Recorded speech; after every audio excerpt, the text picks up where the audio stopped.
بسم اللہ الرحمن الرحیم۔ السلام علیکم۔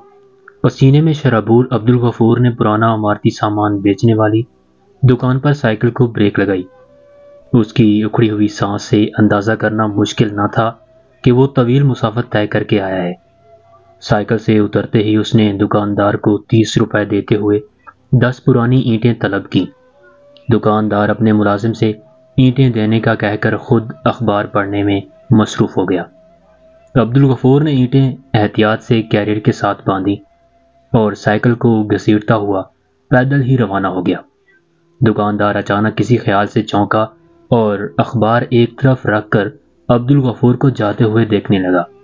وہ سوچنے لگا کہ یہ شخص جو ایک عرصہ سے ہر دوسرے تیسرے دن 10 اینٹیں خرید کر لے جاتا ہے، ان کا کیا کرتا ہوگا۔ اتفاق سے اگلے ہی دن عبدالغفور اس کی دکان پر 10 اینٹیں خریدنے کے لیے آ گیا۔ دکاندار کے تجسس نے اس سے سوال کرنے پر مجبور کر دیا۔ اس نے عبدالغفور کو بیٹھنے کے لیے اور ملازم لڑکے کو چائے لانے کے لیے کہا۔ عبدالغفور اس عزت افزائی پر حیران ہوتے ہوئے قریب ہی پڑے موڑے پر بیٹھ کر سوالیہ نظروں سے دکاندار کو دیکھنے لگا۔ کچھ دیر کی خاموشی کے بعد دکاندار نے گفتگو کا آغاز کیا۔ اگر برا نہ مانو تو میں تم سے پوچھنا چاہتا ہوں کہ یہ جو تم ہر دوسرے تیسرے دن 10 اینٹیں خرید کر لے جاتے ہو، ان کا کیا کرتے ہو؟ عبدالغفور نے ذرا سے توقف کے بعد جھجکتے ہوئے جواب دیا، مجھے دراصل 1500 اینٹوں کی ضرورت ہے جو میں اکٹھی خریدنے کے قابل نہیں ہوں۔ دہاڑی دار مزدور ہوں، کبھی کام ملتا ہے کبھی نہیں۔ جس دن کام مل جاتا ہے اس دن میری کوشش ہوتی ہے کہ میں کچھ اینٹیں خرید کر جمع کر لوں۔ 1500 اینٹیں کسی مقصد کے لیے اکٹھی کر رہے ہو، گھر کے صحن کی دیواریں اونچی کر کے اپنے پیارے نبی صلی اللہ علیہ وآلہ وسلم کی نصیحت پر عمل کرنے کے لیے۔ وہ مبارک نصیحت کیا ہے؟ ایک شخص نے حضور اکرم صلی اللہ علیہ وآلہ وسلم کی خدمت میں حاضر ہو کر عرض کی کہ اس کا اچھا بھلا کاروبار کچھ عرصے سے انتہائی مندے کا شکار ہو گیا ہے۔ تنگ دستی کی وجہ سے 2 وقت کی روٹی پوری کرنے کے لیے ادھار کی نوبت آ گئی ہے۔ نبی پاک نے اس شخص کی باتیں ہمدردی کے ساتھ سننے کے بعد مشورہ دیا کہ وہ اپنے گھر کے صحن کی دیواریں اونچی کر لے، سب ٹھیک ہو جائے گا انشاءاللہ۔ وہ شخص حضور صلی اللہ علیہ وآلہ وسلم سے مزید کوئی سوال کیے بغیر رخصت ہو گیا۔ کچھ ہی دن بعد اس نے آپ کی خدمت میں حاضر ہو کر انتہائی مسرت بھرے لہجے میں بتایا کہ اس کا کاروبار چمک اٹھا ہے اور الحمدللہ قرض بھی اتارنے کے قابل ہو گیا ہے۔ لیکن اس کی سمجھ میں یہ بات نہیں آئی کہ صحن کی دیواروں کا رزق میں تنگی سے کیا تعلق تھا۔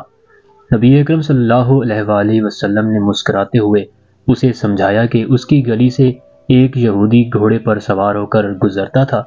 دیواریں چھوٹی ہونے کی وجہ سے صحن میں کام کاج کرتی اس کی بیوی پر یہودی کی نظریں پڑتی تھی۔ اسی بے پردگی کی وجہ سے رزق میں تنگی آ رہی تھی۔ دیواریں اونچی ہونے سے بے پردگی ختم ہو گئی اور رزق میں برکت آ گئی۔ سبحان اللہ، دکاندار کے منہ سے بے ساختہ نکلا۔ قصبے کے آخر میں برگد والی گلی میں میری ایک چھوٹی سی کوٹھی ہے، عبدالغفور نے اپنی بات جاری رکھتے ہوئے کہا، جہاں میں اپنی 8 اور 7 سالہ 2 بیٹوں کے ساتھ رہتا ہوں۔ صحن کی دیواریں نہ ہونے کے برابر ہیں۔